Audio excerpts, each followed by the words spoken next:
Morbi medical college ખાતે યુદ્ધની પરિસ્થિતિ અનુસંધાને મહારક્તદાન કેમ્પ યોજાયો. બાબતે પ્રાપ્ત માહિતી મુજબ વર્તમાન પાકિસ્તાન સાથે યુદ્ધની પરિસ્થિતિ અનુસંધાને વહીવટીતંત્ર દ્વારા સમગ્ર જિલ્લામાં ઠેર ઠેર રક્તદાન કેમ્પનું આયોજન કરવામાં આવી રહ્યું છે. દરમિયાન આજરોજ શુક્રવારે સાંજે મોરબી મેડિકલ કોલેજ ખાતે મેડિકલ કોલેજ અને સિવિલ હોસ્પિટલના સંયુક્ત ઉપક્રમે રક્તદાન કેમ્પનું આયોજન કરવામાં આવ્યું હોય, જેમાં સાંજે 7 વાગ્યા સુધીમાં 120થી વધુ બોટલ રક્ત એકત્રિત કરવામાં આવ્યું હોય, જેમાં મોડી રાત્રિ સુધી ચાલનાર આ રક્તદાન કેમ્પમાં 200થી વધુ બોટલો રક્ત એકત્રિત થવાનો લક્ષ્યાંક રાખવામાં આવ્યો છે.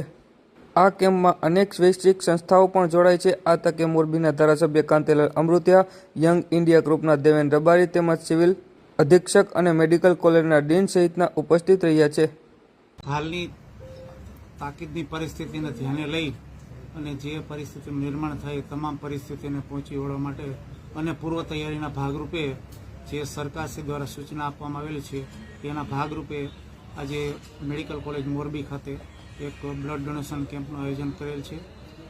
બહુ જ ટૂંકા સમયમાં બધા મેમ્બરને જાણ કરેલી, પાર્ટીના મેમ્બર કાર્યકર્તાઓ તથા આરોગ્યની ટીમને ટૂંકા સમયમાં જે રિસ્પોન્સ આપેલો છે અને જે માણસોનો ઉત્સાહ છે એ ખૂબ જ સારો છે. આ પૂર્વ તૈયારીના એક ભાગરૂપે વધુમાં વધુ બ્લડ કલેક્શન કરવાનું છે અને બીજી ભાગ ત્યાં પૂર્વ તૈયારીના ભાગરૂપે આપણે સિવિલ હોસ્પિટલ મોરબી ખાતે round the clock rapid response ટીમની રચના કરેલ છે.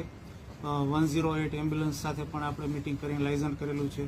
એ ઉપરાંત આઈએમએના પ્રતિનિધિ સાથે પણ મિટિંગ કરેલ છે અને આઈએમએના 126 જેટલા પ્રાઇવેટ ડોક્ટરે લેખિતમાં કોઈ પણ પરિસ્થિતિના સમયે પોતાની સેવા માટે સહમતિ દર્શાવેલી છે.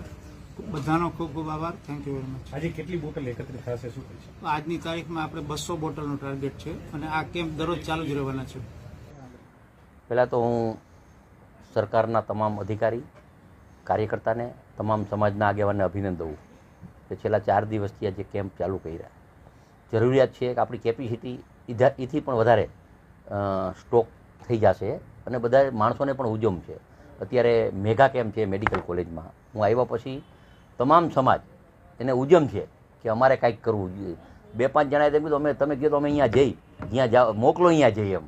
એટલે આ કેમ્પમાં હજી 3-4 દિવસ બધે કેમ્પ સરકારી દ્વારા પ્રાઇવેટ સંસ્થા જે કેમ્પ થવાના છે એમાં તમામ મારા ભાઈઓ બહેનો જોડાવ. આપણે જરૂર પડે તો અહીંથી પણ ક્યાંય મોકલવાની જરૂર પડે તો આપણે મોકલી શકીએ. એના માટે સરકારની સૂચના પ્રમાણે મેગા કેમ્પ હોય તાલુકા લેવલના, જિલ્લા લેવલના વધારે ને વધારે બ્લડ ભેગું થાય એવા આપણે પ્રયત્ન કરીએ.